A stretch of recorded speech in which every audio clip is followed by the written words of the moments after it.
Olá, seja muito bem-vindo ao Receita de Sucesso Podcast. Meu nome é José Oliveira e esse é um podcast de mentoria gravado com as pessoas mais bem-sucedidas do país. As perguntas desse podcast foram elaboradas de forma estratégica para direcionar respostas dos nossos mentores que revelam um verdadeiro passo a passo para que você também possa alcançar o topo. Para mais conteúdos, me siga nas redes sociais oliveira.jussiel e vamos à mentoria que está imperdível. Ao meu lado, nessa condução, vai me ajudar a minha querida esposa Karen Hassi. Karen, e aí? A régua tá alta hoje, hein? Tá. Tem gente que passa por aqui que deixa a gente com borboletas no estômago, não deixa? Eu tô Verdade. sentindo que desse podcast, Josiel, vocês que estão nos assistindo, prepara a caneta, prepara o papel, que daqui vocês vão sair, ó, mais ricos. É, e a gente usa, né, os treinamentos dele para treinar nosso time comercial. O cara Verdade. é fera. Antes de trazer quem é o nosso mentor, pedir pro pessoal, entra no canal do YouTube Receita de Sucesso Podcast, se inscreve, ativa as notificações, porque toda semana tem conteúdo novo, tem mentor novo, trazendo informações valiosíssimas. Aproveita e já segue a gente nas redes sociais, Receita de Sucesso Podcast no Instagram. Esse episódio está disponível também no Spotify. Se estiver gostando, deixa 5 estrelinhas, deixa seu comentário, isso é muito importante pra gente. Já compartilha esse episódio, tá? Tira um minutinho aí, compartilha esse episódio com todas aquelas pessoas que você quer ver crescer. Melhor forma da gente compartilhar riqueza é compartilhando conhecimento. E o episódio de hoje está sensacional. Sem mais delongas, nosso mentor de hoje é Thiago Reis, CEO e fundador da Growth Machine, uma empresa que saiu do absoluto zero para um faturamento de mais de 9 dígitos, consolidando-se como uma das maiores referências em vendas B2B no Brasil. Ele foi eleito o influenciador de vendas número 1 pela Vendas B2B e sua empresa, a Growth Machine, se tornou a maior aceleradora de vendas da América Latina, impactando e treinando mais de 40 mil empresários. Com método testado e comprovado, Thiago ajuda empresas a estruturar uma máquina de vendas previsível e escalável, já tendo gerado mais de 2 bilhões em vendas para seus clientes. Se você quer entender como transformar seu negócio em uma máquina de crescimento imbatível, fique ligado porque essa conversa vai revelar os bastidores de um dos maiores nomes do mercado de vendas no Brasil. Seja muito bem-vindo, Thiago Reis. Gratidão, Bem-vindo. obrigado pelo convite. Vamos embora compartilhar. Eu sou apaixonado por vendas, né? Eu falo direto que se tivesse que nem tem os alcoólatras anônimos, tivesse os vendedores anônimos para tipo se curar do vício de vender, eu faria parte, mas porque muitas vezes a gente acha que vender é sobre persuadir, sobre enganar, sobre contar história, mas na verdade vender é sobre ajudar, né? Sobre resolver problema. E é muito bom resolver o problema dos outros, né? Eu acho que essa é a forma mais justa de prosperar dentro de um negócio. Eu tô curiosa. Você tem esse currículo todo, mas uma carinha de 30 anos de idade. Quantos anos você tem? Eu tenho 44 anos. 44? É. E essa história começou? Então, né, a primeira vez que eu tive contato com vendas foi em 2002, quando eu era operador de telemarketing. Né? Eu entrei como operador de telemarketing na TIM, né, operador de telecomunicações, e ali eu comecei a ter contato com essa coisa de atendimento ao cliente, falar, oferecer.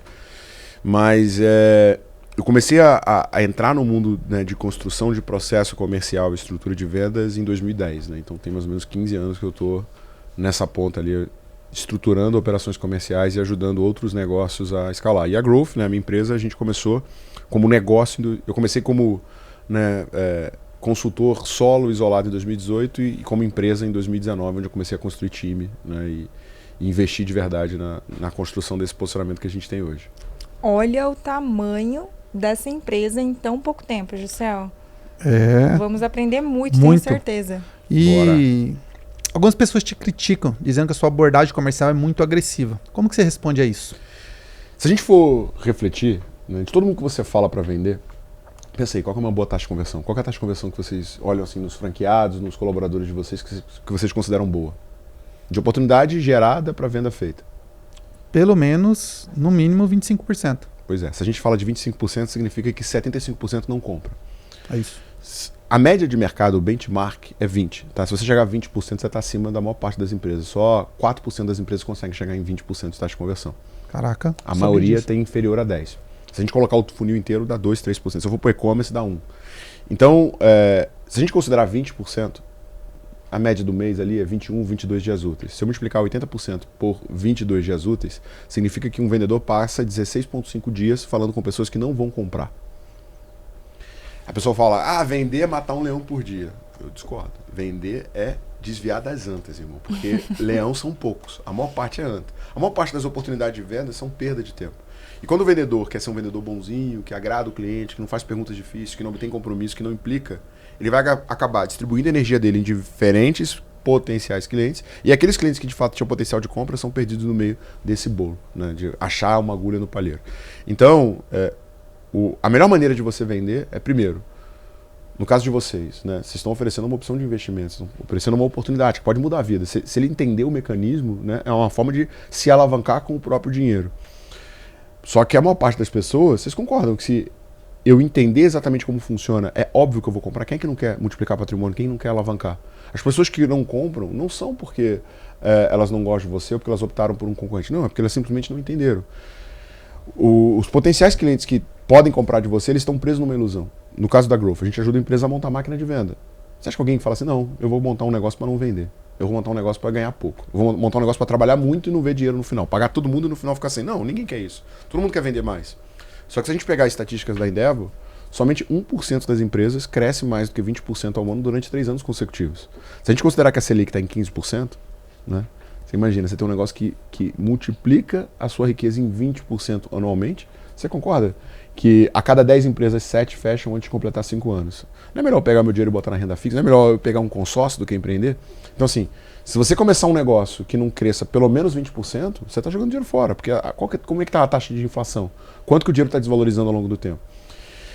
E aí, beleza, dentro de um contexto onde o meu cliente está preso numa ilusão, onde ele não sabe como ele resolve esse problema, se eu não provocar ele, se eu não criar desconforto, se eu não tiver o tempo inteiro estimulando ele a sair da mesa, eu vou te perguntar, você quer de fato vender mais, velho? Você quer aumentar o teu faturamento? Você quer conquistar? Porque não vai ser fácil, não vai ser confortável, te dá trabalho e somente 1% das empresas faz o que é necessário fazer. É de fato uma prioridade para você? O que eu quero fazer? O tempo inteiro eu estou tirando o cliente da mesa. Se hoje, tá, um time de vendas não vende para pelo menos 50% dos clientes que ele apresenta uma proposta, é sinal de que o vendedor é tirador de pedido, panfletador de proposta e vai trabalhar muito e ganhar pouco. E vendedor bonzinho tem filho magro. Caraca, isso não pode ser um erro não, porque o que afeta a taxa de conversão também? Público-alvo desqualificado. Não pode ser que essas pessoas não estejam comprando porque elas não é o público-alvo adequado? Isso vai refletir na taxa de conversão? Cara, existe uma escala desenvolvida por Schwartz, chamado Pirâmide da Consciência. A Pirâmide da Consciência ela mostra que somente 3% do teu mercado está ativamente buscando uma solução. 97% do teu mercado está tomando decisões ruins, está perdendo resultado. Eu estava anteontem com o meu personal, né? Aí tinha uma menina malhando na academia e a menina pegando muito peso. Ele virou para mim e falou assim, cara, o que essa menina faz aqui eu nunca vi ninguém fazer. Ela malha 45 minutos. Quando ela acaba de malhar, ela sobe, vai para a escada, fica mais 1 hora subindo a escada, numa intensidade altíssima. Depois desce e malha mais 45 minutos. Falei, cara, mas por que ela não está definida? É porque ela malha tudo errado. Então, assim, não necessariamente se esforçar significa ter resultado, né? Se você se esforçar na direção errada, quanto mais você caminha, mais longe você está do teu objetivo final. Público desqualificado é um problema? É um problema. Mas a maior parte das pessoas que pode comprar de você não tem consciência o suficiente, tem poder aquisitivo, tem capacidade de pagamento, teria retorno sobre o investimento, mas não tem consciência o suficiente para saber que precisa de você. Pensa aí. Quanto do dinheiro do brasileiro está na poupança? Muito. Quanto está em ações que vão andar de lado, ações convencionais que vão ter uma taxa de rendimento muito baixa, muitas vezes inferior à Selic. Quantas pessoas você conhece que toma a decisão de investir em imóvel? Com dinheiro próprio, com uma taxa de rendimento de 6% ao ano, considerando aluguel, se considerar a valorização do imóvel, vai dar 7, 8. Caraca, você tem 15% com liquidez na Selic. E baixo, se você colocar vencimento de aplicação, você consegue bater 18, 17%. Né, por cento. Se você for para uma camada mais agressiva, indo para uma cripto ou alguma coisa, você consegue mais rendimento. Agora, você concorda que a maior parte das pessoas está tomando decisão errada com dinheiro, gasta mais do que deveria, colocando dinheiro em lugar errado e tendo aplicações que não vão gerar um rendimento superior à taxa de inflação? Alguém gosta de jogar dinheiro fora? Não. Por que elas fazem isso? Nível de consciência. E se eu não for capaz de implicar, se eu não for capaz de desafiar, eu não consigo tirar a pessoa da zona de conforto. E se eu não tirar a pessoa da zona de conforto, ela não toma decisão que vai mudar o resultado dela. Incrível. Muito, muito bom. Essa questão do vendedor ser um pouco mais provocativo, ele se aplica a todos os ramos de negócio? Ou, na sua opinião, existem algumas áreas de vendas que exigem um profissional um pouco mais relacional e mais consultivo? Existe uma matriz, tá, para definir qual é a estrutura de vendas que eu preciso construir. Se você tem um produto complexo, num cenário de compra complexo, você precisa de um cara consultivo. Né? Ele vai ter que ser consultivo. Você tem um produto de compra complexo, num cenário de compras simples, você precisa de um navegador. Se você tem um produto simples, num cenário de compras simples, você precisa de um tomador de ordens, um tirador de pedido. É você vender prego, vender soja. Tá. É tonelada, não tem discussão. Quanto tempo leva para chegar, qual que é o prazo de pagamento. Se você tem um produto simples num cenário complexo, você vai ter que ter alguém que vai ter capacidade de interlocução e se envolver com diferentes decisores. Para mim, essa é a matriz. Então, de acordo com a complexidade de venda do teu produto e com o ambiente de compra, eu vou precisar de alguém mais consultivo ou menos consultivo. E, né, assim, para mim tem 2 livros muito importantes de vendas que fazem uma diferença na construção, na capacitação do vendedor. O primeiro é o Spin Selling, né, que é feito por um psicólogo chamado Neil Heckman. É um livro que tem mais de 30 anos, foi uma pesquisa feita ao longo de 10, onde ele mostra que os vendedores que mais vendem são os vendedores que fazem perguntas, né, e não qualquer tipo de perguntas, né? Perguntas específicas que aumentam o nível de consciência do cliente. O segundo livro, para mim, é como se fosse um Spin Selling 2, é o Venda Desafiadora. O Venda Desafiadora explica que existem 5 tipos de vendedores e tem um vencedor e um perdedor. Eu não vou lembrar agora de todos os 5, até lembro, né? É o consultor de relacionamento, o solucionador de problema, o empenhado, o lobo solitário e o desafiador. Desses 5, o vendedor que mais entrega resultado é o desafiador. Porque o desafiador, ele implica, ele tira o cliente da zona de conforto. Então, ele faz uma conversa com o cliente onde o cliente descobre que ele tem um problema maior do que ele imagina e tira ele dessa situação. Só que ao mesmo tempo, ele explica que todo produto começa como commodity e termina como solução. Então uma coisa é vender pneu, né? Então você vai comparar o pneu mais barato, a qualidade, lá. Outra coisa é te dar uma consultoria sobre como otimizar a sua frota, fazendo com que os seus caminhões nunca parem. Então todo produto, toda venda sai de uma venda extremamente transacional de produto e vai para uma venda de solução. Vê o caso de vocês. Uma coisa é eu comprar, uma coisa é eu fazer investimento, outra coisa é eu comprar consórcio. Outra coisa é o posicionamento do conhecimento que vocês colocam na venda de consórcio. Vocês não estavam competindo com um cara que vende simplesmente um consórcio. Você está competindo com quem quer multiplicar patrimônio. Boa. Quanto mais eu agrego valor dentro do processo de vendas, mais consultivo tem que ser o meu vendedor. Então, por exemplo, me procurou uma empresa que vende material genético, né, para reprodução, lá de gado. Cara, eles têm a melhor matriz genética do mercado. É um boi que tipo, não tem doença, que engorda mais rápido, que tem uma série de benefícios. E quem vende eles são os zootecnistas. Só que o zootecnista, ele tem por natureza uma característica mais técnica. Ele entende da ponta técnica, da reprodução do animal, da genética, o caramba 4. Se você não ensina esse cara que tem um autoconhecimento técnico a ser consultivo, o que ele vai fazer? Ele vai perder venda sempre. Por quê? Porque sempre vai ter alguém prestando um serviço pior, de baixa qualidade, que vai estar disposto a cobrar um valor menor, e o valor, se ele não for percebido, o cliente não paga por ele. O Warren Buffett tem uma frase clássica que é: preço é o que eu pago, valor é o que eu levo. Você pode ter a melhor genética do mundo. Se o teu cliente não entende que ele precisa de uma genética boa, o que ele vai fazer? Ele vai priorizar quem tem o menor preço, e ponto final. A diferença de um vendedor que é consultivo de um vendedor que é transacional é essa. Ele está vendendo preço ou está vendendo solução? Esse tem que ser o jogo. Ótimo. Como que é o nome do livro? Eu perdi. Vendas? Venda desafiadora. Venda desafiadora. Tiago, você já se posicionou várias vezes contra o home office, né? Porque você diz que isso mata a produtividade do time de vendas. Entretanto, algumas empresas dizem estar escalando 100% o time de vendas de forma remota. Eles estão se enganando ou, de fato, time home office não funciona? Teve um cara que eu levei no High Growth, no meu Mastermind, chamado Décio Oliveira. Não sei se vocês ouviram falar nele. Décio é médico, ele é cirurgião infantil. Ele sabe fazer cirurgião cerebral infantil. Você imagina o nível de genialidade do cara. E depois ele virou consultor de negócio, consultor de empresa. Hoje ele ajuda empresas a fazer fusões e aquisições. E o Décio, durante o High Growth, ele explicou uma teoria chamada nível cognitivo. Nessa teoria, ele explica que a humanidade está dividida em 5 níveis.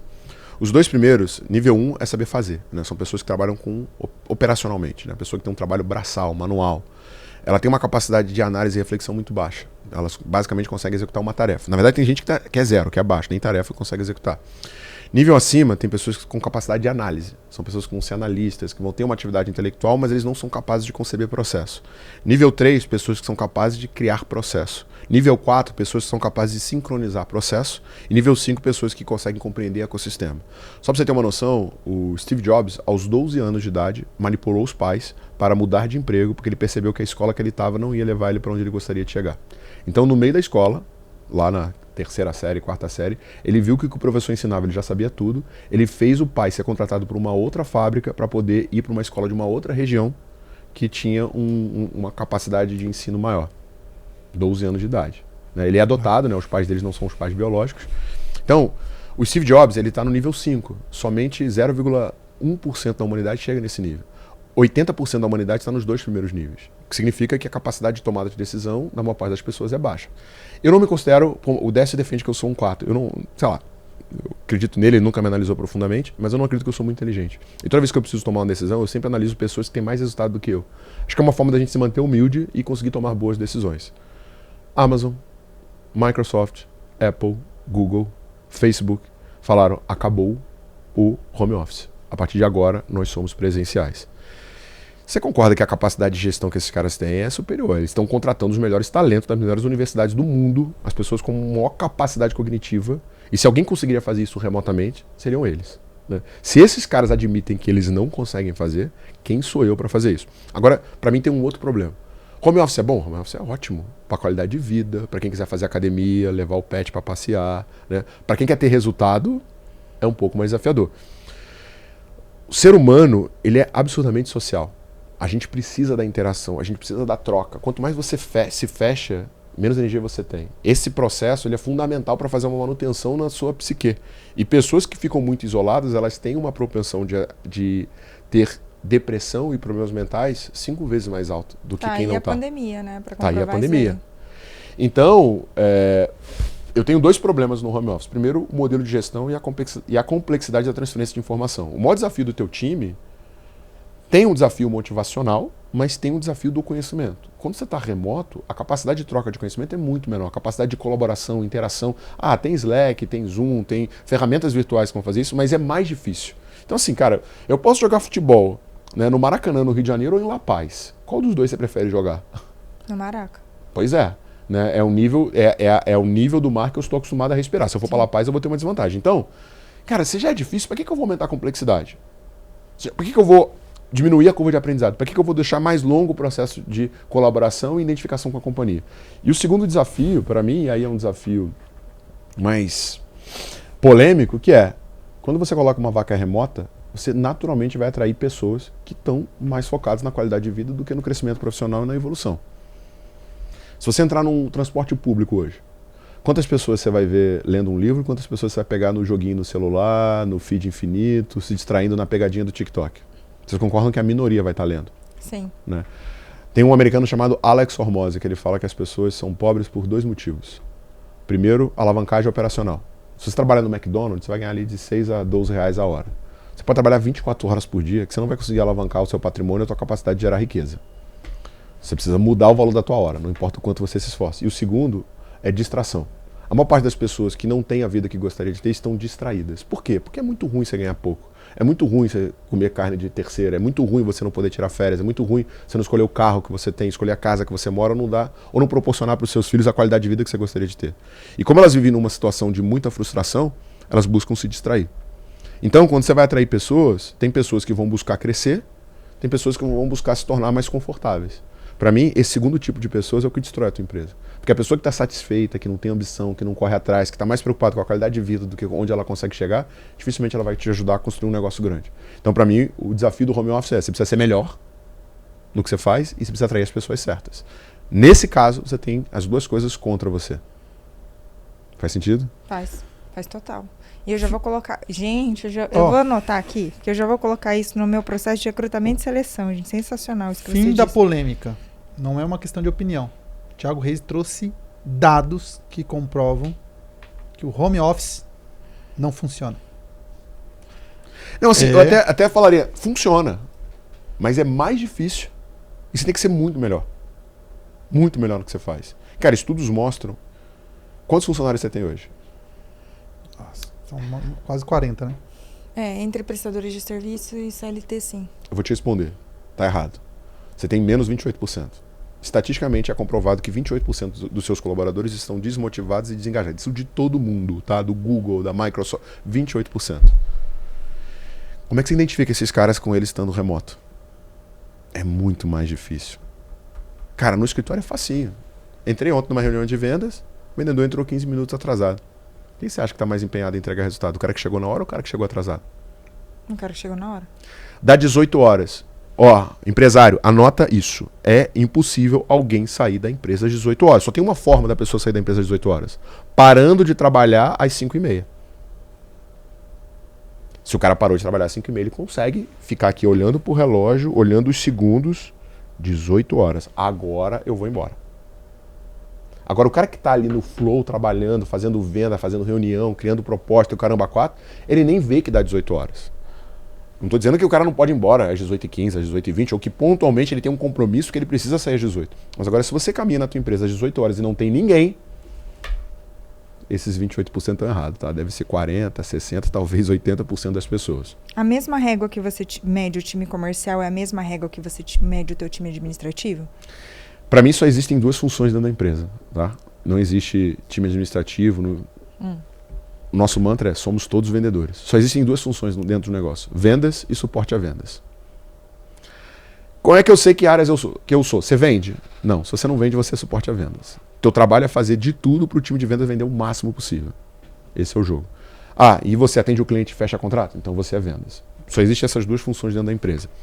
A gente tem uma cultura de resultado muito forte. Então, se as pessoas estiverem dispostas a se dedicar e se entregar, elas vão crescer muito rápido dentro da Growth. Se elas não tiverem, naturalmente a gente tem um processo de expurgar as pessoas de baixo resultado. A gente tem variável praticamente em todas as áreas da empresa e são diretamente relacionadas às metas do setor. Se o setor bateu meta, tem variável. Se não bateu, tá fora. O que isso faz? Eu aprendi isso com um CEO de uma empresa de tecnologia muito brava. O que ele fazia? Quando a gente fala de planos de cargos e salários, existem 3 quartis. Existe o baixo, existe o médio e existe o alto. O baixo significa que você paga abaixo do seu mercado, o médio que você está dentro do padrão e o acima você está pagando mais do que os demais. Por exemplo, as empresas de tecnologia normalmente pagam acima do mercado porque elas competem muito por talento. O que esse executivo fez? Ele colocou os funcionários no padrão médio e colocou um modelo de variável muito agressivo para quem batia a meta. O que isso faz? Como a empresa tem muita visibilidade, os colaboradores são o tempo inteiro assediados. Se você faz parte de uma empresa que está no alto, você vai naturalmente roubar os colaboradores dele. Só que, se essa pessoa é uma pessoa que entrega a meta, entrega resultado, ele chega a ganhar de 3 a 5 salários a mais. O que isso faz? Que ele ganha acima do quadrante de cima. Então ele criou um processo natural para expurgar os colaboradores que não são engajados. E outra, se você tem um setor que tem variável, se tem uma pessoa fazendo corpo mole, não entregando, que não está dando resultado, e eu e você queremos ter, cara, o que a gente vai fazer, irmão? Vai embora, segue teu rumo, porque a gente quer ter a variável. Então, o próprio time passa a acompanhar quem está entregando e quem não está. Sensacional. Bugou minha cabeça, explodiu. Aproveitando, tá gostando desse podcast? Para agora, indica no mínimo para 10 amigos. É um presente que você vai estar dando para essas pessoas. Dizer também que esse podcast tem um patrocínio da Monteu Investimentos. Você está pensando em diversificar a sua carteira com segurança. A Monteu é a maior empresa de investimentos através de consórcio imobiliário do Brasil, onde você tem 2 grandes possibilidades. A primeira é fazer uma alavancagem financeira. Você vai fazendo aportes mensais, a Monteu vai fazer uma gestão estratégica. Quando você é contemplado, você pode vender essa carta no mercado e ter um ágio sobre essa operação, não paga mais parcelas, ou você pode utilizar a estratégia de Robert Kiyosaki, autor do best-seller Pai Rico, Pai Pobre, que é o conceito da autoquitação, onde você compra imóveis se alavancando, usando o capital de terceiros, aluga esses imóveis e faz o valor do aluguel pagar por essas parcelas. É uma maneira inteligente, pois você não precisa perder custo de oportunidade de aplicações financeiras ou tirar da sua empresa. Você forma patrimônio e faz terceiros pagar por esse patrimônio. O que eu sempre digo, por que pagar 100% pelo seu patrimônio imobiliário se você pode fazer outras pessoas pagar pelo seu patrimônio? Então chama lá a Monteu Investimentos, fala que eu vi no Receita de Sucesso Podcast para ter acesso a uma consultoria gratuita e personalizada. Agora a conversa vai ficar ainda mais séria. Por quê? Porque agora nós vamos entrar num desafio para o Thiago, que era de 1 hora, mas agora a gente tem mais ou menos uns 30 minutos, que ele tem uma imersão de 3 dias, aonde ele ensina você a criar uma máquina de vendas de forma previsível e escalável. E qual é o desafio? É ele trazer isso em 30 minutos pra gente. Mas ele me disse que ele vai trazer o mapa para você ser uma empresa de sucesso de milhões, bilhões, triplicar e quadruplicar o seu faturamento. Mas ele disse, eu vou dar um mapa, mas tem um erro que é crucial, que vai fazer essas empresas, mesmo com mapa de sucesso, não ter êxito. Qual seria esse erro, Thiago Reis? Vamos lá. José, imagina o seguinte, tá um dia frio e tem uma piscina na tua frente. O céu tá azul, um dia lindo, e você tá doido para entrar naquela piscina. O que a maioria das pessoas faz? Vai lá, coloca o pezinho na piscina e fala, tá Pois gelado. Quando você bota o pezinho, o que acontece? Você trava. Você se convence a não ir. Você fala, não vou, tá muito frio. Quando, na verdade, se você pulasse de cabeça, é 3 segundos que você sente frio. Depois disso, seu corpo se acostuma e aquela água fica uma delícia. A maior parte das pessoas, quando vai investir em vendas, tem exatamente esse mesmo comportamento, né? A primeira coisa que a gente tem que entender é que o nosso corpo ele está sempre numa análise entre recompensa e esforço. Qual que é o nível de recompensa que eu vou ter e qual que é o nível de esforço necessário? Se a gente pegar o livro Sapiens, o Yuval Harari explica uma coisa muito interessante. O teu cérebro corresponde a 2% da tua massa corporal, mas consome 25% da sua energia mesmo enquanto você dorme. Qual que é a principal função do cérebro? Proteger. É proteger, mas como a gente não tinha clareza sobre quando a gente teria a próxima alimentação, a principal função dele é guardar energia. Poupar energia, sim.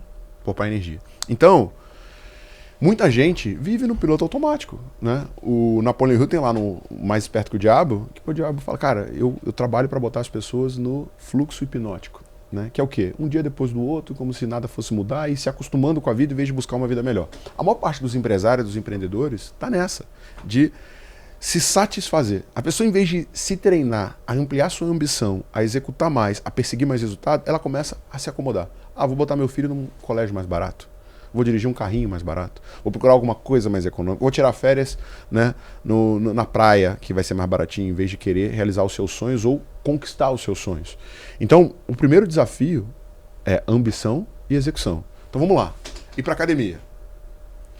O que você acha, Karine? É alto esforço ou baixo esforço? Um dia. Depende. Depende da pessoa que... Primeira vez que você vai para academia, quando você pega no peso lá. Alto esforço ou baixo esforço? Alto esforço. Alto esforço. Recompensa. E um dia para academia? Alta recompensa ou baixa recompensa? Baixa recompensa. Pois é, você vai um dia, você chega lá, você vê que todo mundo pega mais peso que você, tá todo mundo mais em forma que você, e no dia seguinte você não consegue mais passar shampoo na cabeça, porque o teu braço não passa mais do ombro, né? A única maneira de passar shampoo é abaixando, porque daqui o braço não vai. O que você se convence? Nunca mais eu volto nessa academia. Agora vamos fazer uma outra análise. Assistir Netflix, alta recompensa ou baixa recompensa? Alta recompensa. Alta recompensa. Esforço de ficar no sofá com um balde de pipoca o sábado inteiro assistindo série Netflix. Esforço alto ou esforço baixo? Baixo, Esforço zero. baixo. Pro teu cérebro é top. 1992, a Universidade de Palermo, na Itália, criaram uma teoria chamada neurônio espelho. Essa teoria mostrava que os macacos, ao observarem os cientistas comendo amendoim, tinham a mesma satisfação na mesma região do cérebro que os cientistas ao comer o amendoim. Esse mesmo mecanismo é utilizado pelo bebê para aprender, né? Ele reproduz os mesmos movimentos do pai e é assim que ele aprende. Esse neurônio espelho, ele serve para a gente assistir algo e vivenciar a mesma emoção, e é uma forma da gente aprender. Quando você assiste uma série, se você assistir uma série de tensão, você fica nervoso. Se for uma série de aventura, teu coração dispara. Se for um terror, você fica com medo. Se for um romance, você se apaixona ou se emociona. O teu cérebro é capaz de reproduzir qualquer coisa que ele assiste. Para o teu cérebro, o nível de dopamina produzido e o nível de esforço executado para assistir uma série do Netflix é zero. Como é que eu hackeio esse processo? Simples. Fazendo uma pergunta. Até quando? Ir para a academia, alto esforço e baixa recompensa. Até quando? Porque se você insistir pelo tempo necessário, você muda seu corpo, você muda a sua velocidade de raciocínio, você muda a qualidade de vida, você muda o seu desempenho. Assistir Netflix, alto retorno, baixo esforço. Até quando? Se você assistir o catálogo inteiro do Netflix, o que acontece contigo? Toda vez que alguém vai implementar uma máquina de vendas, como a pessoa não tem clareza do objetivo que ela tem ou o que ela quer conquistar, ou seja, vai ser alto esforço e eu não sei o que eu quero, a recompensa, a conta não fecha. A única maneira de eu conseguir montar uma máquina de vendas é falando, velho, eu quero ser grande, eu quero ser o maior, eu não quero fazer conta, eu quero ter uma empresa de sucesso, eu quero dominar o meu mercado. Você precisa primeiro reconfigurar o teu nível de ambição. Por quê? Porque se você colocar a pontinha do dedo na água, você vai se convencer a não fazer. Agora, se você pular de cabeça, você vai ver a experiência incrível que você teve, mesmo o dia estando frio, seu corpo se adaptou. Muitos empresários vão começar a implantar máquina de vendas. O que o cara faz? Bota um vendedor, um SDR, e o quê? Quem tem um, não tem nenhum. Você quer ter dois? Contrata três. Porque quem tem um, não tem nenhum, quem tem dois, tem um, quem tem três, tem dois. Taxa de turnover dentro do setor comercial. Média, 60%. Significa que mais da metade das pessoas que você contrata, em 12 meses, não estarão mais contigo. Então, ou você vai para um movimento chamado all-in, onde você fala, mano, se eu vou fracassar nesse negócio, nessa jossa, eu vou fracassar com tudo. Eu vou tentar com toda a minha energia. Eu vou fazer com tudo que eu tenho e eu só paro quando eu entender que de verdade não funciona. Porque se você for mais ou menos, eu já adianto. Não tenta. Vai dar errado. Caraca, brutal. Então, eu achava que eram 3 pilares. Tem o primeiro pilar que é a mentalidade. E a melhor forma de quebrar essa mentalidade, vamos dizer assim, do recompensa, esforço, é tendo ambição. Clareza. Qual o resultado que você está indo atrás? Qual que é a vida que você quer conquistar? O teu cérebro, ele é incrível. Ele consegue construir qualquer rota. E o primeiro desafio é você enxergar onde você quer chegar. Né? Onde você quer chegar? Qual que é o resultado que você está indo atrás? Qual que é o teu grande objetivo? Uma vez que você criou a visão, irmão, agora persegue, cara. Não para até chegar lá, porque vai ser desconfortável. Vai ser desconfortável. Ótimo. Pode-se dizer, então, que nós teríamos outros 3 pilares? Não sei se você defende dessa forma, né? Eu vi que dentro da imersão você fala primeiro sobre a questão da gestão. Forme um time de vendas de alta performance e desenvolva uma cultura forte que entrega resultados consistentes. Segundo pilar, marketing. Gere leads qualificados e implemente estratégias para controlar o crescimento com clareza e segurança. 3. Vendas. Crie processos escaláveis, aumente a conversão, encurte os ciclos de venda e melhore o ticket médio. Assim, não Como adianta. você coloca em pilares a máquina de vendas? Você tem mais medo do quê? De uma tropa de leões liderados por uma ovelha ou uma tropa de ovelhas liderados por um leão? Uma tropa de ovelhas liderada por um leão. Pois é. Então a primeira coisa é essa. Não adianta você ter o melhor processo do mundo com uma cultura fraca, com um time fraco. Cultura forte expurga naturalmente as pessoas que não performam. Então, assim, primeira coisa é construir uma cultura forte, criar referência. Quais são os valores, quais são os princípios, o que eu defendo, o que eu acredito. Cara, a gente acredita que aprender é tão importante quanto produzir. Quando eu faço um processo seletivo, a primeira coisa que eu pergunto para um closer é, cara, quanto tempo você lê por dia? Qual o último livro que você leu? Qual o último curso que você fez? O que você precisou repetir por muito tempo até conseguir construir? Aprendeu um idioma, foi campeão em algum esporte? Por quê? As pessoas que têm disciplina são as pessoas que vão mais longe. E se você trouxer alguém para a tua empresa que não tem os mesmos princípios e valores que você vai destruir o teu negócio. E direto as pessoas preferem contratar um vendedor que tem carteira do que trazer um vendedor que de fato vai perseguir pelo tempo necessário até construir a carteira. E aí, beleza, eu contratei um vendedor com carteira. Ele trouxe a carteira para minha empresa. Daqui a 3 meses ele vai embora e vai levar o quê? Não só a carteira que ele trouxe, como os clientes que ele conseguiu conquistar aqui dentro. Então, assim, isso é uma ilusão. Né? Então, primeira coisa é construir cultura. Sem cultura não tem como ter uma empresa de sucesso. E quais são os pilares para construir uma cultura forte, engajada? Cara, primeiro, as pessoas escutam muito mais o que você faz do que o que você fala. Então não adianta você querer ter uma cultura de disciplina, uma cultura de performance, se você é o último a chegar na empresa, se você vive comendo McDonald's, se você não tem um hábito saudável, se você não treina. Você vai atrair pessoas iguais a você. Quer mudar a cultura da tua empresa? Primeiro muda você. Né? Então assim, cultura de alta performance. Primeiro, exemplo. Segundo, rituais. Quais são os rituais que acontecem na sua empresa? Quanto tempo as pessoas têm contato com os princípios e com os valores? Quando que você capacita e treina o seu time? Por que eu trazei para cá? Porque eu fiquei 1 hora, agora de manhã, treinando o meu time em venda consultiva. Se eu quero que o meu time seja consultivo, eu tenho que ser capaz de ensinar isso para eles. Eu tenho que ser capaz de dar o exemplo, de mostrar por A mais B como eles vão fazer o resultado. Reconhecer, né? Se você não valorizar os comportamentos e reconhecer e premiar as pessoas que estão desempenhando como você gostaria, não adianta. E por último, expurgar. Né? Parte do meu processo é, ao mesmo tempo que eu não deixo entrar as pessoas com a cultura errada, eu também preciso tirar. E cultura é inegociável, ela vem na frente do resultado.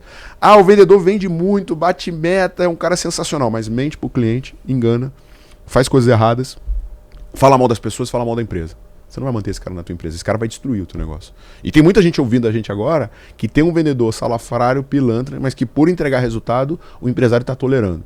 Esse cara está te mantendo aprisionado no lugar que você está. A partir do momento que você demitir ele, você vai ver para onde a tua empresa vai. Sabemos bem sobre isso. Boa. Bem explicado. Pilar 2, marketing. Assim, muita gente acha que marketing é sobre convencer o cliente. Mas, na verdade, todos nós adoramos comprar, mas a gente odeia ser vendido. Cara, quero comprar um iPhone novo. Né? Porra, cara, você vai lá na Apple, você vê aquela loja da Apple, sensacional. Você vê que a velocidade é muito mais rápida que o teu. Você tá doido para comprar. Mas essa mesma experiência, chegar um vendedor chato que fica te enchendo o saco, tentando empurrar produto, tentando te convencer, você se frustra e desiste de comprar mesmo sendo algo que você queria. O primeiro desafio que o empresário precisa ter é definir com clareza quem é o seu cliente e qual que é o perfil de vendedor que eu tenho que ter para atender ele. Não é, vendas, marketing não é sobre empurrar produto, é sobre entender o problema que o cliente tem e ajudar ele a tomar a melhor decisão ao longo do caminho. Quando a gente fala de máquina de vendas, muita gente acha que a máquina é um negócio robotizado, é um negócio engessado. Não, cara, máquina de vendas nada mais é do que você projetar a sua estratégia de vendas e marketing ao redor do teu cliente. Por mais que você queira vender um consórcio, uma alavancagem patrimonial, no outro lado tem uma pessoa que não sabe o que fazer com o dinheiro. E não é sobre o que você oferece, é sobre ajudar ela a tomar a melhor decisão para os objetivos que ela tem e fazer ela conquistar os seus resultados. Então, vendas não é sobre persuasão, vendas não é sobre influência, vendas não é sobre pressão, vendas não é sobre empurrar produto. Vendas é sobre entender muito bem quem é o teu cliente, quais são as dores que ele tem, quais os resultados que ele gostaria de ter e projetar uma jornada de compra que ajuda ele a tomar a melhor decisão. E mesmo que você não seja a opção. Ah, eu estou falando com alguém que quer uma alavancagem de 300%, que é muito, adora risco e está disposto a arriscar, cara, não é você. Não é você. Você vai dar uma coisa muito mais segura, muito mais confortável. Assim, mano, vai pra cripto, cara. Vai acompanhar a Binance, vai ver o que vai ter de lançamento e tal. Aprende a entrar na alta e vender na baixa, aprende a tradar. É outro jogo. E é o que o cara quer. E o bom processo de vendas é isso. Você não vende para todo mundo, você vende para quem você entrega mais sucesso. Porque a pior coisa... Muita gente acha que a pior coisa que tem é não vender. A pior coisa que tem é vender pro cliente errado. O cliente errado, cara, dinheiro maldito não fica no teu caixa. Dinheiro maldito te dá problema. Eu vender para um cara que não está empenhado, que não vai fazer o que é necessário, que não vai executar, que não vai seguir as minhas orientações porque se acha o melhor do planeta, sabe o que vai acontecer? No final de 3 meses esse cara tá falando mal de você. Ah, não, tá vendo? Porra, mó historinha. Não funciona, não. Não funciona ou você não fez o que era necessário? Então, parte do meu processo de vendas é para eu saber se eu quero trabalhar com a pessoa certa ou a pessoa errada. E detalhe, eu demito cliente, tá? Cliente que não respeita o meu time, cliente que não segue o que tem que ser feito. Que eu já tive cliente sendo machista e destratando o colaborador. Eu falei, cara, eu não trabalho com você. Toma o seu dinheiro e não aparece mais na minha... Não, mas que isso? Eu vou te processar. Cara, aqui a gente respeita. Se você não é capaz de respeitar os meus colaboradores, eu não consigo trabalhar contigo. E você desrespeitou. E por causa desse motivo, a gente não trabalha mais junto. Ficou com raiva de mim, mas assim, não vou permitir. E, então, assim, vendas é entender muito bem quem é teu cliente, entender com quem você trabalha, entender com quem você não trabalha e ter um processo orientado a ajudar esse perfil de cliente que você optou em trabalhar a tomar as melhores decisões e ter o melhor resultado. Legal. Então, na parte de marketing aqui entrou o ICP e vamos dizer o IVP, o perfil de cliente ideal e o perfil de vendedor ideal. Isso. Você explicou bem como a gente define o perfil de cliente ideal e o perfil de vendedor ideal. Então, assim, o que você tem que ser capaz de construir é afinidade entre os dois pontos. Se você vende para um público mais simples, você tem que ter pessoas que têm essa capacidade de comunicação mais simples. Se você vende para um público mais rebuscado, mais elitizado, você vai ter que ter alguém que tenha uma capacidade de troca semelhante. No final do dia, né, o nosso objetivo com o time de vendas é construir um time que seja capaz de entregar 7 vezes o resultado. De acordo com o ticket médio que você transaciona e a tua margem de lucro, vai te permitir trazer vendedores mais sênios ou vendedores mais júniors. Então, se eu vendo para o SMB, para pessoas, para pequenas e médias empresas, e eu preciso de volume, eu vou ter o que a gente chama de inside sales, onde eu trago muita gente júnior e vou formar essas pessoas para vender. Se eu vendo para as grandes empresas, no mercado enterprise, para quem tem muito faturamento, eu vou falar com CIO, às vezes com pessoas globais, eu vou ter que trazer pessoas que têm um nível de formação maior e que têm uma capacidade de interlocução e comunicação mais avançada. Esse vendedor é mais caro, mas ao mesmo tempo eu sou melhor remunerado pela venda que eu fecho. Então eu preciso sempre fazer esse encaixe. A base é, eu preciso ter um OTE, que é o salário-alvo anual, 1/7 do que o vendedor é capaz de gerar de receita. E quando eu olho para a proporção de custo de aquisição e LTV, para cada R$1 que eu gasto para trazer um novo cliente, somando marketing e vendas, eu tenho que ser capaz de gerar de 3 a 7 de receita. Esse é um indicador, então, que a gente precisa olhar. Total. É muito importante você ter eficiência econômica, porque se você não tiver eficiência econômica, você vai escalar e vai fazer um buraco na tua empresa. Legal. Perfeito. Show. E agora viemos aqui para a parte de vendas. Como criar processos escaláveis para aumentar a conversão e encurtar os ciclos de vendas, melhorando o ticket médio? Então, quando a gente fala de processo de vendas, eu preciso ter repetição e padrão. Como eu defini muito claramente o ICP, agora eu tenho métricas que eu vou trabalhar. Um bom processo de vendas é um processo seletivo. Ao longo das etapas, aumenta o nível de compromisso com o cliente e eu descarto as pessoas que não têm um objetivo de ter o resultado ao qual eu vendo. Eu vou quebrar entre objetivo da etapa e itens de confirmação e validação. Ao longo do caminho, o vendedor vai validando se esse cliente está preparado para receber um diagnóstico. Valido se esse cliente está preparado para receber uma proposta. Valido se esse cliente está preparado para entrar em negociação. Sendo positivo, eu avanço para a próxima etapa. Sendo negativo, eu perco. Em vendas, a gente nunca se mantém. Ou a gente avança ou a gente desiste. Sempre é progressivo e nunca volta uma oportunidade. O grande objetivo do processo de vendas é tirar a responsabilidade de venda do vendedor e colocar a responsabilidade de venda no processo. Não adianta eu querer montar um time de Neymar e Messi. Não tem Neymar e Messi disponível no mercado. Eu tenho que ser capaz de construir um processo que, uma vez que eu capacite pessoas normais, elas são capazes de produzir resultados previsíveis a partir do momento que eu padronizo o que eu estou executando. Me dá um exemplo prático disso, do que você falou? Como que eu consigo saber se o cliente está preparado para ir para a próxima etapa?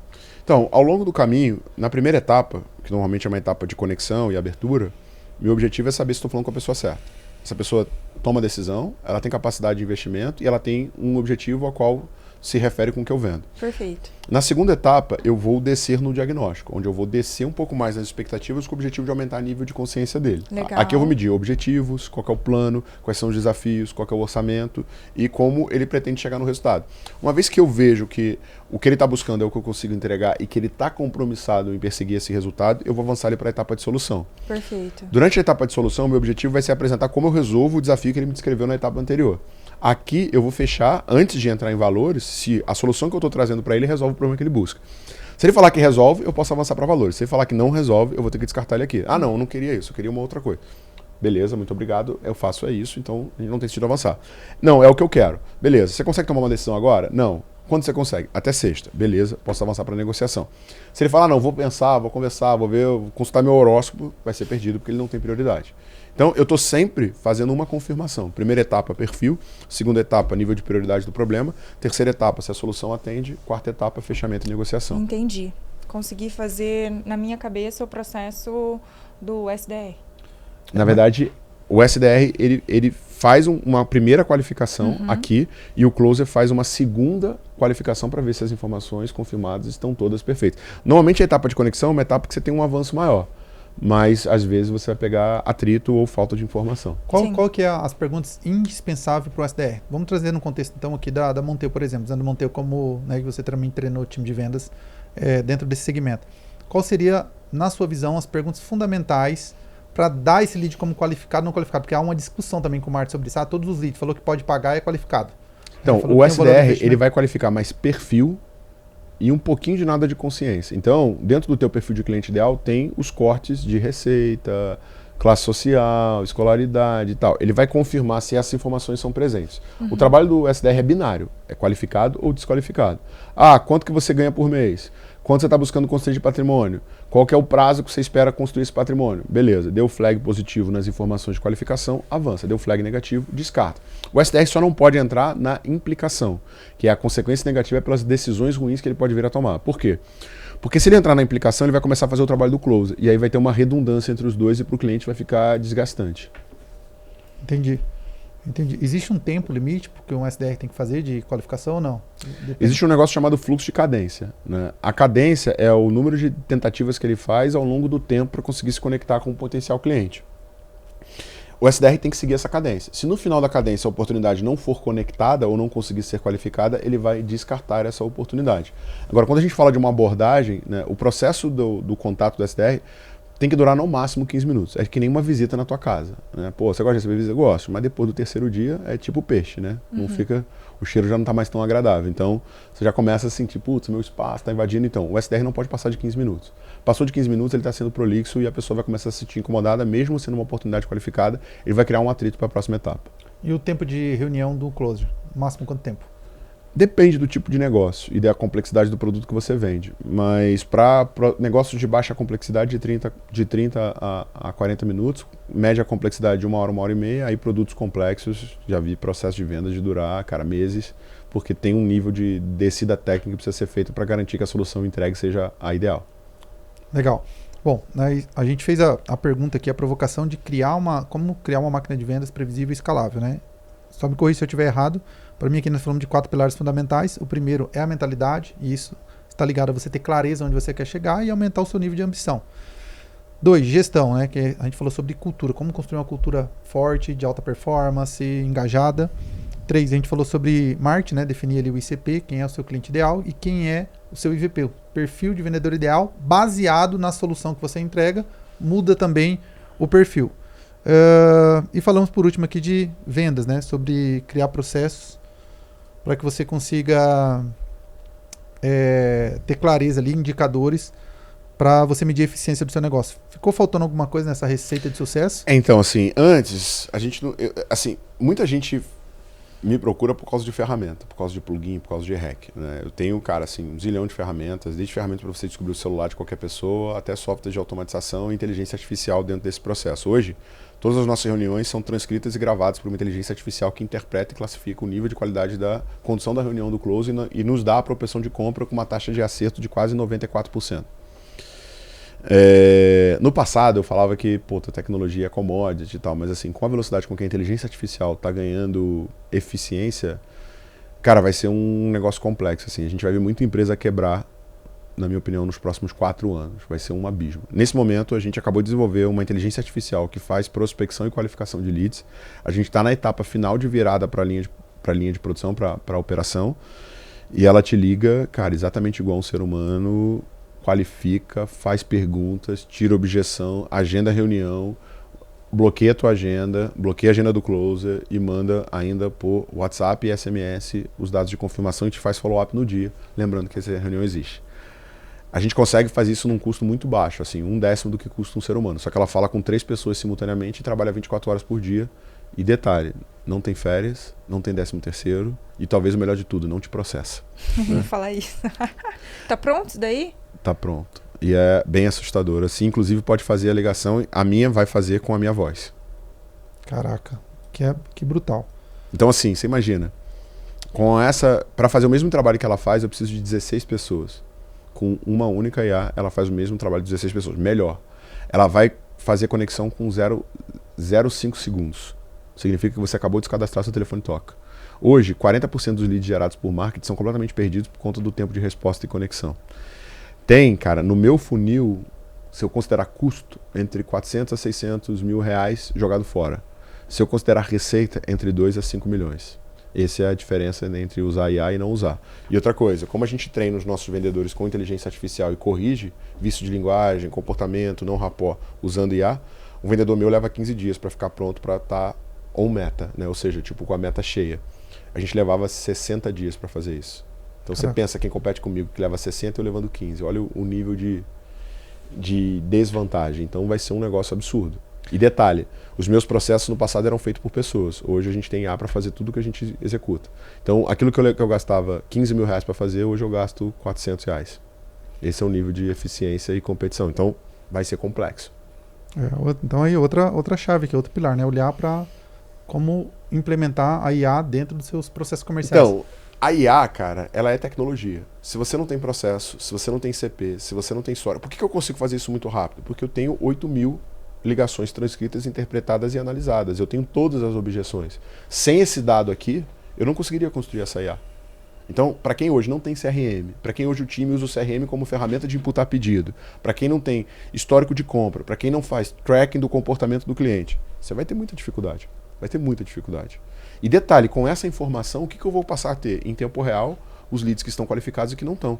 Tendo um tracking das campanhas, eu consigo desligar campanhas automaticamente a partir do momento que eu identifico que o lead que eu estou gerando dessa oportunidade não está comprando. Só para você ter uma noção, usando esse processo, a gente achou um anúncio que a gente gastou em janeiro quase 200 mil reais, que fez 0 vendas. E foi o anúncio que mais converteu. O Facebook adora o anúncio, porque ele vê, esse anúncio converte muito, o cara me paga bastante pelo clique. Para a Growth custou 200 mil reais e 0 receita. Quantos anúncios não tem rodando nesse momento pelo fato de você não ter essa clareza de dados, que você está jogando dinheiro fora, gerando lead, mas que não traz venda? Caraca, animal. A gente falou de muita coisa aqui, Thiago. Vamos dar um conselho para quem está ouvindo a gente, para os empreendedores que estão ouvindo a gente, pode ser pequeno, médio, grande. Aonde está o maior dinheiro da mesa? Vamos dar uma atividade? Olha, faz, sei lá, pode ser 3 coisas. Eu vou te falar 3 coisas onde fica mais dinheiro, baseado em toda a minha experiência, com vários empresários, onde você mais deixa dinheiro na mesa. Pode ser, melhora sua taxa de conversão, pode ser implemente processo. Vamos dar um dever, uma atividade, assim, talvez de maneira simples, mas que vai ser eficaz, que ele já vai ter um aumento brutal ali de receita. Então, eu vou dar uma bem simples, que a galera vai me xingar, tá? Você vai pegar agora um papel e caneta e vai colocar qual que é a sua meta do ano. Escreve aí, primeiro número que vem na cabeça. Não tinha nem meta, então coloca o número que vem na tua cabeça. A maior parte dos empresários não tem nem meta. São estatísticas do Sebrae. Você vai pegar o teu amigo mais medíocre, de repente um que é funcionário público, sabe? Que tipo vive a vida planejando as próximas férias e não tem zero ambição de conquistar nada, ele tá feliz ali, ele pode morrer onde ele tá. E você vai mandar para ele essa meta, e você vai perguntar pro teu amigo, o que você acha, eu consigo ou não? Se o teu amigo mais medíocre falar que você consegue, parabéns, você é tão medíocre quanto ele. Seus amigos medíocres servem para classificar o seu nível de mediocridade. Se teu amigo falar maluco, você não vai conseguir, não dá, você está na direção correta. Se o teu amigo falar que você consegue, pode pegar o papel e caneta e refazer essas metas e coloca, para mim, eu colocaria mais um 0. Se você não tiver culhão para botar mais um 0, multiplica por algum número. Genial, genial. Perguntinha final. Eu demito ou não demito esse amigo depois disso? Não, mantém, ele tem a sua função, ele te ajuda toda vez a medir se você está sendo medíocre ou não. Boa. Caraca, animal. Se você sair daqui agora, a hora que você for dormir, você vai acordar, vai perder todo o seu network, todo o seu dinheiro, mas pior, né? Perder todo o seu conhecimento. E você precisa começar do zero. Só que a única coisa que você tem é esse podcast para te levar mais próximo onde você está hoje. Qual seria a receita de sucesso de Thiago Reis para te aproximar mais próximo de onde você está hoje? Vou te falar, em 2002, como eu falei, eu era operador de telemarketing, né? O meu salário era de R$ 473,91. Você vê que foi traumático, porque eu lembro até os centavos, né? E obviamente não dava para um mês inteiro. Nem a alimentação, nem o transporte. Muitas vezes eu voltava andando da empresa e eu trabalhava a uns 10 quilômetros da minha casa. Naquela época, a minha carga horária era de 6 horas. E ali eu tive talvez a mais importante aprendizado que me permitiu chegar onde eu estou agora. A minha estratégia era bem simples. Eu chegava 2 horas antes e ia embora 2 horas depois. Se eu não tenho nada, né, a primeira coisa que a gente tem que entender é que a gente vive num mundo onde o que nós valorizamos é aquilo que é escasso. O que eu preciso fazer para sair da multidão? Ter um comportamento diferente da multidão. Eu não controlava quanto tempo eu precisaria trabalhar para sair de onde eu queria. Porque eu não queria ganhar 473. Eu controlava o quanto que eu me empenhava. O tempo que eu estudo, o tempo que eu trabalho, o tempo que eu me empenho, está 100% no meu controle. O resultado não está. Então o que eu fazia? 2 horas antes eu lia toda a intranet e os manuais. 2 horas depois eu entrava de penetra nos treinamentos. Minha carga horária, enquanto os demais era de 6 horas, a minha era de 10. Toda semana, né? Eu tinha 4 horas a mais por dia, 20 horas a mais por semana. A minha velocidade de aprendizado era muito mais rápida do que qualquer outra pessoa. Em pouco tempo eu virei monitor, dali eu fui promovido para a primeira função. Quando eu fui para o segundo setor, eu continuei fazendo a hora extra e sem ser remunerado. Mapeei um processo da empresa que fez uma economia de 7 milhões de reais e a partir desse momento eu passei a viajar ao Brasil dando treinamento para as demais unidades, a aplicação desse mesmo processo. Então assim, para mim, a principal coisa que as pessoas têm que pensar, cara, não tenho zero conhecimento, tenho zero informação. Resultado eu não controlo, mas cada um tem o resultado que tolera. O que eu preciso pensar? Não tolerar um resultado diferente ao qual eu gostaria de ter. E se eu não tenho controle sobre o resultado, eu tenho controle sobre a execução, coloca toda a tua energia na execução. Cara, eu sou um cavalo, mano. Se você me botar para trabalhar, eu vou trazer resultado. Então, o que eu sempre faço é isso. Eu não tenho controle sobre o resultado que eu vou ter. Eu tenho controle do quanto eu me empenho, do quanto eu estudo, do quanto eu corro atrás para chegar mais rápido no lugar que eu quero. E é o que eu faço o tempo inteiro. Curiosidade. Thiago, desculpa. Eu tenho uma curiosidade. Depois você corta aqui. Qual que é o perfil de vendas que você contrata? Perfil DISC. Assim, eu não uso muito o DISC, tá? Eu uso um negócio chamado CSAT, que é diferente do DISC, porque eu acho que o DISC eu acho uma simplificação muito forte, né? Mas o principal ponto que eu sempre olho é a capacidade de comunicação e a ambição da pessoa. É muito difícil você ensinar comunicação. Uma pessoa que é tímida, uma pessoa que fala pouco, ela sempre vai ser uma pessoa que fala pouco. É muito difícil você corrigir esse modelo mental que está instalado nela. E o segundo, a coisa mais difícil que existe é você criar ambição, sabe? As pessoas que têm baixa ambição, elas vão morrer. O Harari fala que todos nós temos um nível de energia. E a pessoa que tem... todo mundo conhece alguém que tem baixa energia. Você não consegue mexer na energia da pessoa. É muito difícil. Isso tem uma correlação biológica, genética contigo. Então, o que eu sempre olho é isso. Capacidade de comunicação e nível de ambição. Para mim, esses são os pré-requisitos fundamentais. Você acha que não dá para colocar fome em quem não tem fome? Não dá. Quem salva é Jesus. Sabe? Ele salva, a gente não. E como você descobre isso na entrevista, se a pessoa tem ambição? Cara, o sucesso deixa rastro. O sucesso ele é uma repetição de comportamentos. Histórico de realização. São seus rituais que fazem isso. Tem 5 coisas que eu sempre analiso dentro de uma entrevista. Primeiro, ética, né? Porque se o cara não tem ética, não tem como. Se o cara quer atalho, já é uma pessoa que não tem resiliência. Segundo, inteligência. É muito difícil você ensinar uma pessoa a pensar, a raciocinar, a buscar. Terceiro, coachability. Habilidade de receber um feedback e corrigir baseado nessa capacidade. Quarto, comunicação, aquilo que eu falei, né, o quanto que a pessoa se comunica, que ela interage. E quinto, sucesso anterior. As pessoas que têm mais fome, elas têm mais capacidade de perseguir disciplina e de ir atrás de um resultado. Então, sucesso anterior, eu falo assim, cara, qual que é a coisa que você mais se orgulha? Se a pessoa falar uma coisa aleatória, eu sei que ela não teve disciplina. Eu fui campeão de karatê estadual. Puta, o cara precisou treinar muito. Eu aprendi inglês sozinho. Eu toco violão. Eu tenho sempre que achar alguma coisa que exigiu repetição e resiliência. Quando você acha isso, essa pessoa tem fome. Boa. Sensacional. Legal, hein? Sim, tirou. E por que você falou de cortar uma pergunta dessa?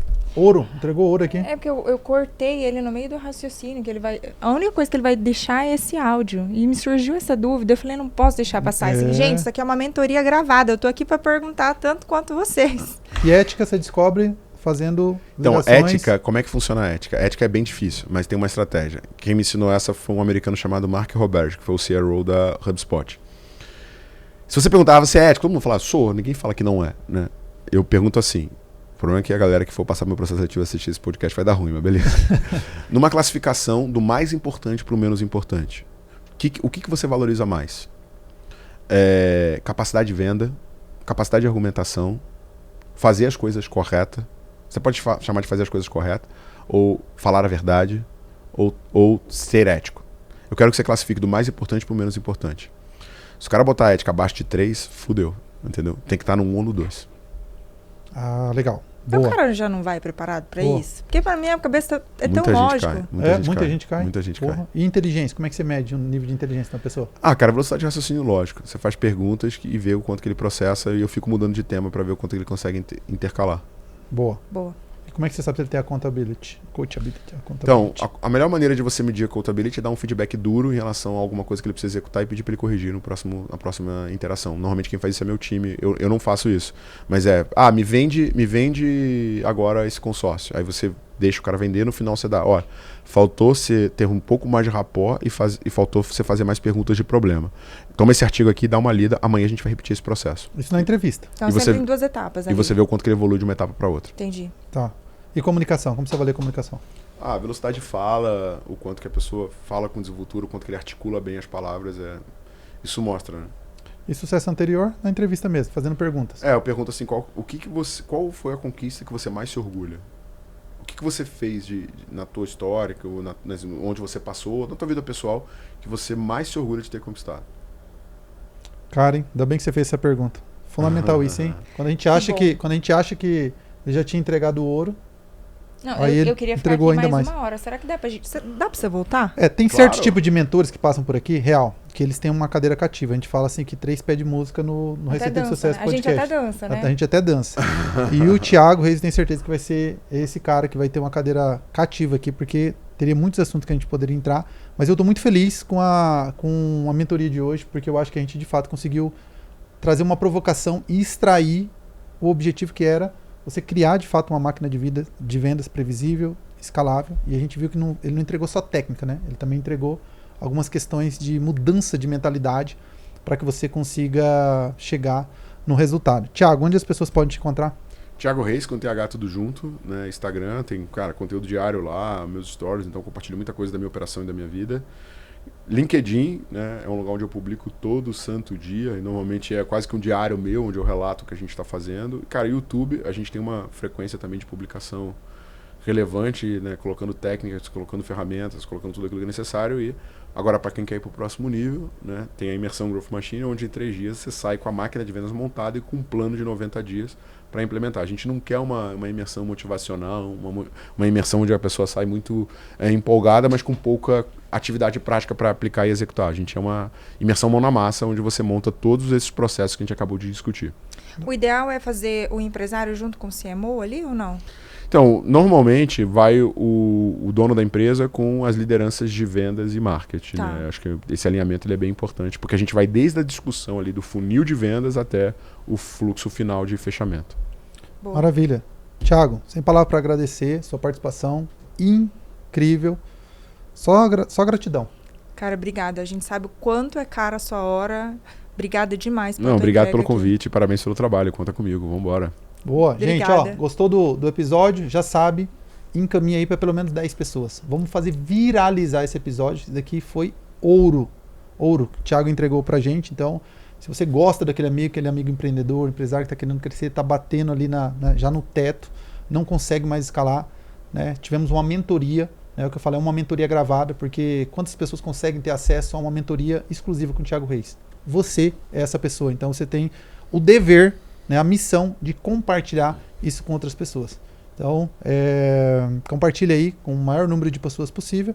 Já se inscreve no canal do YouTube, Receita de Sucesso Podcast. Siga a gente no Instagram, Receita de Sucesso Podcast.